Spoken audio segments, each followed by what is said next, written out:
Street Journal is out with a new two-part feature detailing what it describes as Europe's rupture with the United States following this week's NATO summit in Turkey. The Journal reports that President Trump's tariffs and his threats to take Greenland have spurred a, quote, rebellion by top European leaders who are now drawing limits on so-called flattery diplomacy.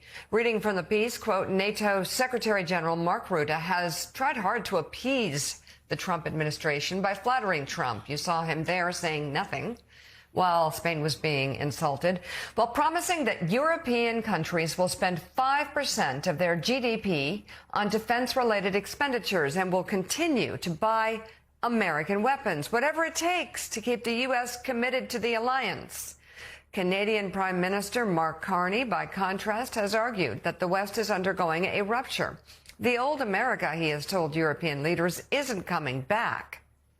And they must start building up their own defense systems and technological platforms that don't rely on America.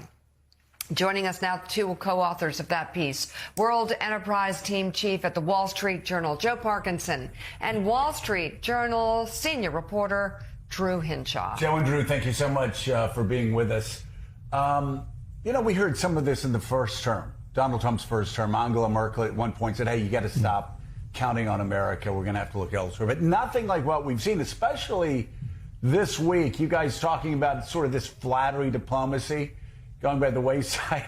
Georgia Maloney yesterday and throughout the week just unloading on Donald Trump and being beloved in her home country for doing it. And of course, Prime Minister Sanchez doing the same thing. Talk about what has changed here and why European leaders now are openly being confrontational to Trump when he insults them. Well, we at the Wall Street Journal spent a few months talking to prime ministers, senior officials across Europe, intelligence officials, because we wanted to get inside the candid conversations that are really happening here in Europe. And it's true, on the surface, you still see Mark Rutte flattering the president, calling him daddy even. This kind of, it's called flattery diplomacy. That's to keep Trump engaged in NATO. Under the surface, European governments, especially after Greenland, are starting to think that the U.S. might be evolving here from just an ally that's a bit unpredictable to one that is potentially becoming, on some issues, hostile, even a threat. And so they're reassessing their relationship. They're speaking extremely with a lot of mistrust. There's a lot of mistrust in this relationship. And they are re-engineering the world's most powerful military alliance to be less overly dependent on a single country, the United States. And you mentioned just before the segment that Trump had casually sort of resurrected the idea of taking Greenland, and it really was Greenland that was the moment, the threshold moment, I think, that created a crisis between the allies. That President Macron, in one of these meetings that we've managed to get access to, said there is no going back.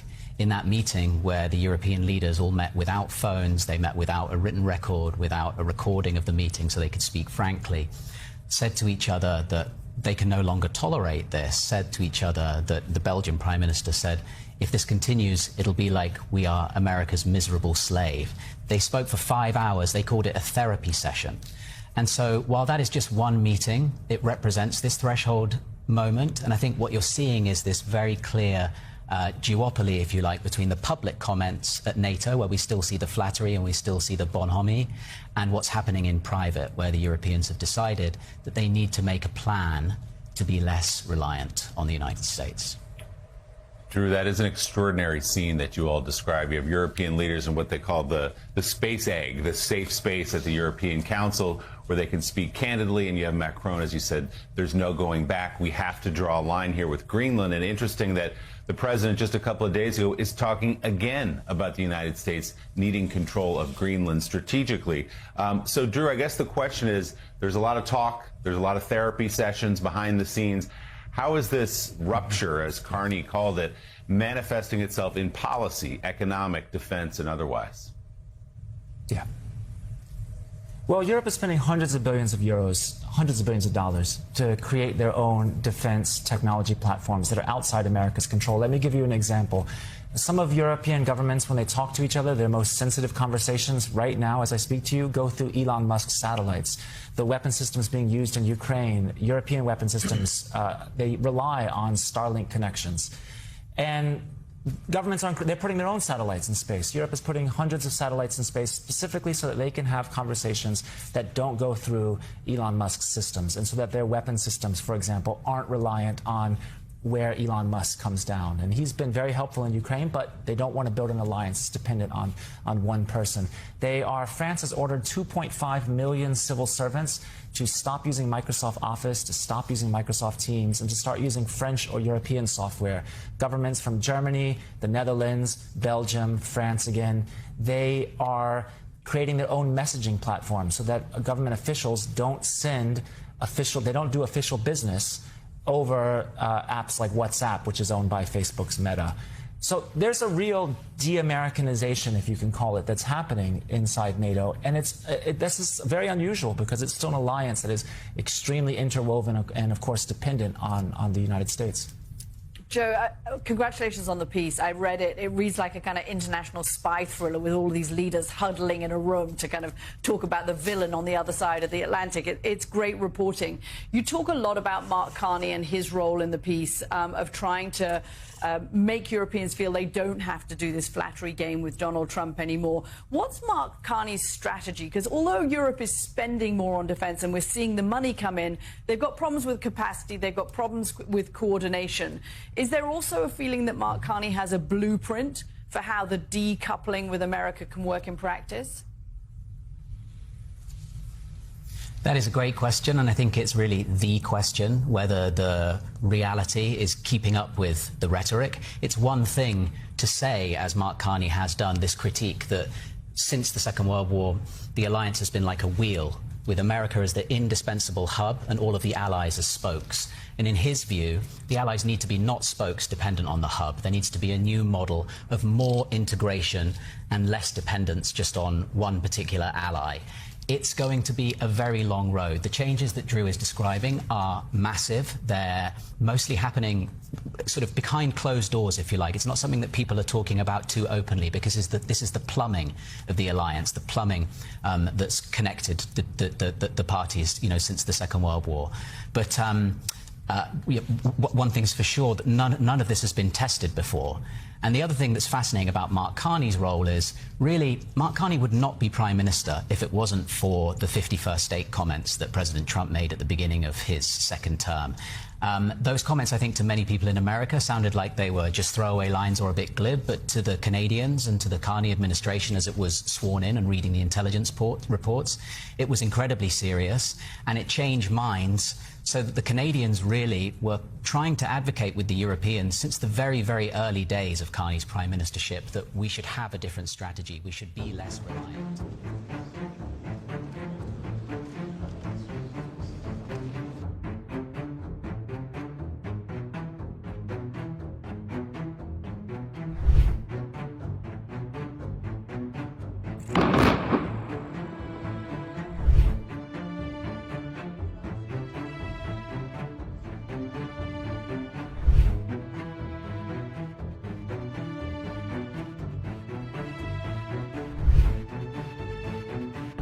A growing divide is emerging among NATO allies over Israel's West Bank policies.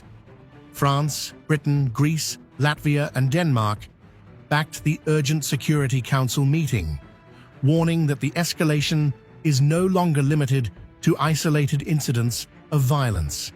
France says settlement expansion and rising settler attacks are part of a broader dynamic that threatens regional stability and the future of a two-state solution. We cannot ignore what is happening in the West Bank.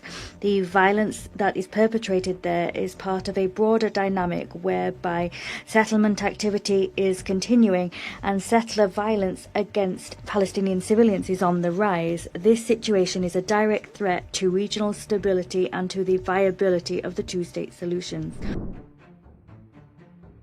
Greece sharpened the focus on what it calls changing realities on the ground. Athens pointed to settlement expansion, evacuation orders, demolitions, evictions, and forced displacement. Its concern is that these developments could progressively erode the territorial and political foundations needed for a future Palestinian state. Greece also stressed that Israeli security concerns must be addressed, but within the framework of international law. We are witnessing developments that threaten to fundamentally alter the realities on the ground. Settlement expansion, repeated evacuation orders, demolitions and evictions, as well as forced displacement. Such actions run counter to international law and Security Council Resolution 2334, while continuously eroding the foundations upon which the two-state solution must be built. Latvia offered a different emphasis, warning against viewing the crisis entirely through the actions of one side. Riga argued that military power and armed resistance are both feeding a recurring cycle of violence.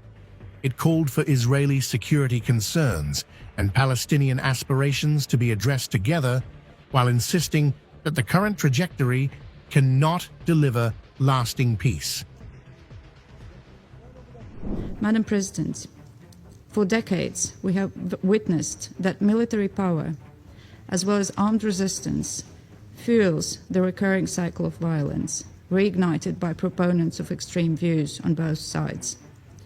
This trajectory does not constitute a path to sustainable peace. Addressing both the security concerns and the legitimate aspirations of Israelis and Palestinians requires renewed momentum. Britain was much more direct about Israeli settlement policy.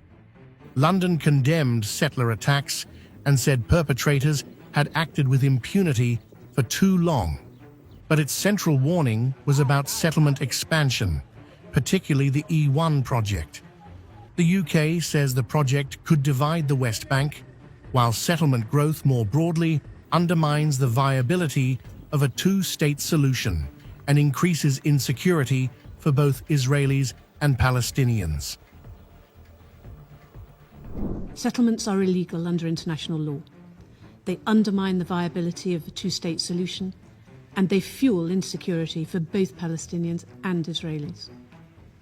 The government of Israel has approved 104 settlements in 4 years, an increase of 80%, and allocated unprecedented funding to the construction of new settlements. The United Kingdom condemns threats to expand illegal settlements and outposts, and opposes the decision to reintroduce the E1 settlement plan, which aims to cut the West Bank in half. Denmark connected the violence and settlement expansion directly to the viability of the two-state solution. Copenhagen said Palestinian children are already experiencing the consequences through violence, displacement, and the destruction of livelihoods. It called for settler violence to stop, perpetrators to be held accountable, and settlement expansion to end. And Denmark warned that the longer the current trajectory continues, the harder a political solution becomes. Colleagues, developments in the West Bank threaten the vision of a two-state solution that we, as international community, have elaborated in so many resolutions and declarations over the past decades. The longer we wait, the less realistic that vision becomes. This Council must stay loyal to its decisions and ensure the implementation of a two-state solution, reuniting Gaza and the West Bank, including East Jerusalem, under a reformed Palestinian leadership along the 1967 borders. Two states where Israelis and Palestinians can live side by side in peace and security. But the American position reveals the limits of any claim that NATO allies have completely united against Israel. Washington condemned violence by any party and welcomed Israeli measures to counter violence in the West Bank. The US also explicitly opposes annexation, but its intervention placed greater emphasis on security, Palestinian Authority reforms, Hamas disarmament, and Trump's wider peace plan, rather than joining its European allies in making settlement expansion the central focus.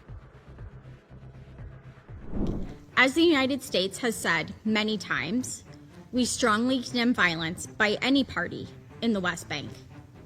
The United States appreciates the Israeli government's condemnation of and the increased actions to counter violence in the West Bank.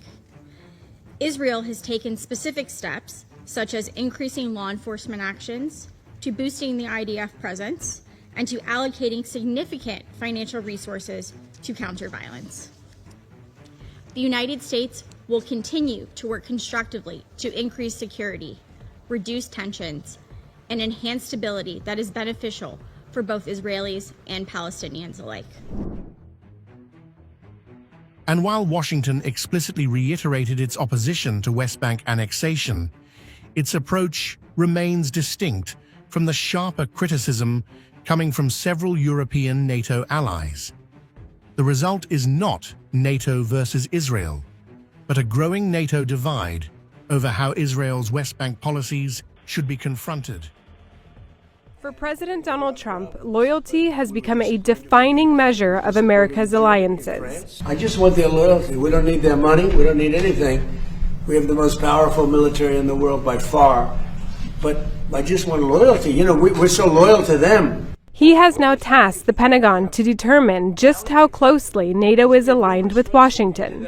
Al Jazeera has learned that a document has recently been sent to the 32-nation alliance with questions covering defense spending and whether countries have shown a credible path toward committing 5% of their GDP annually on defense by 2035, if they have offered public support for U.S. foreign policy, and if they imposed any restrictions on the use of national bases by U.S. forces. Since returning to power for a second term, President Donald Trump has made it clear that he expects allies to demonstrate their commitment to the U.S. And he's also made it very clear that if they don't, he's ready to reevaluate the future of those relationships. In terms of NATO, the president has pointed to what he described as an inadequate response to the war in Iran. Yet many members have cited Trump's decision to not consult with them prior to launching the war on February 28th for their lack of enthusiasm. This all comes as the Pentagon is conducting its Europe posture review. Make no mistake about it, this will be a real review. It will be designed to ensure that NATO is moving fast and irreversibly toward Europe leading, stepping up to take primary responsibility for the defense of Europe, stepping up to ensure our forces are postured for America's global needs, and stepping up to make sure that our access, basing, and overflight are clearly delineated and assured. Any other country would do the same. Allies are bracing for U.S. troop levels and military assets across Europe to shrink significantly. Trump has already pulled 5,000 troops from Germany in May and has threatened to cut even more. But beneath the debate over spending commitments and cooperation, it will all come down to whether the White House believes its allies can be counted on. Tanya Nori, Al Jazeera, Washington. Not sticking together. I think that NATO made a terrible mistake. But I think a tremendous mistake was when NATO just wasn't there. They just weren't there. And we would have always been there for them. But now, based on their actions, I guess we don't have to be, do we? Mr. President. That sounds like a breaking story, yes, sir? Is that breaking it? Not sticking together. I think that NATO made a terrible mistake when they wouldn't send a small amount of military armament, when they wouldn't send, just even acknowledge what we were doing for the world and taking on Iran.